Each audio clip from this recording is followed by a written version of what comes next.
बीते कुछ वक्त से संविधान को लेकर चर्चा गरमाई हुई है। न्यायपालिका और कार्यपालिका को लेकर भी बहस छिड़ी हुई है।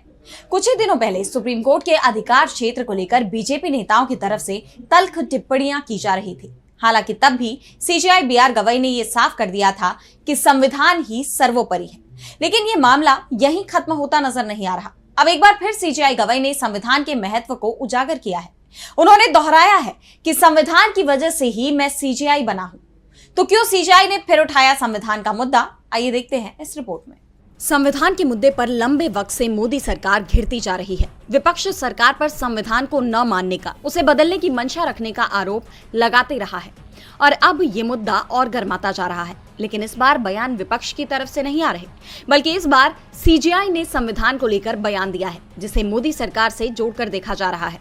सीजेआई बीआर गवई ने भारतीय संविधान के महत्व को उजागर करते हुए कहा कि मैंने अक्सर कहा है और मैं आज यहाँ फिर से दोहराता हूँ कि संविधान के समावेशी नजरिए और परिवर्तन के इस दृष्टिकोण के कारण ही मैं भारत के मुख्य न्यायाधीश के रूप में आपके सामने खड़ा हूँ।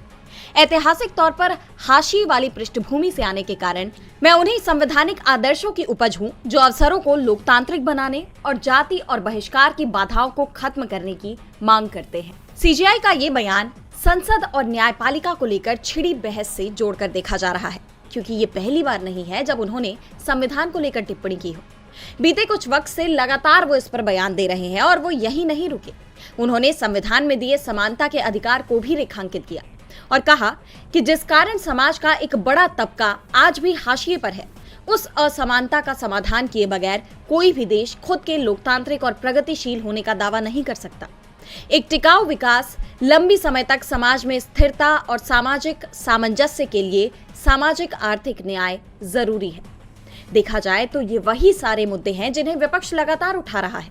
नेता विपक्ष राहुल गांधी भी लगातार संविधान, सामाजिक आर्थिक न्याय की बात कर रहे हैं और मोदी सरकार पर सवाल उठा रहे हैं। ऐसे में सीजेआई गवई का ये बयान सरकार की मुश्किलें और बढ़ा सकता है, और वो भी ऐसे वक्त पर जब बीजेपी नेता और मंत्री सीधे तौर पर सुप्रीम कोर्ट को ही निशाना साध रहे हैं। सर्वोच्च अदालत और सीजेआई पर देश में सांप्रदायिक तनाव भड़काने के आरोप लगा रहे हैं। ऐसे में माना जा रहा है कि सुप्रीम कोर्ट और संसद के बीच टकराव अभी खत्म नहीं हुआ है।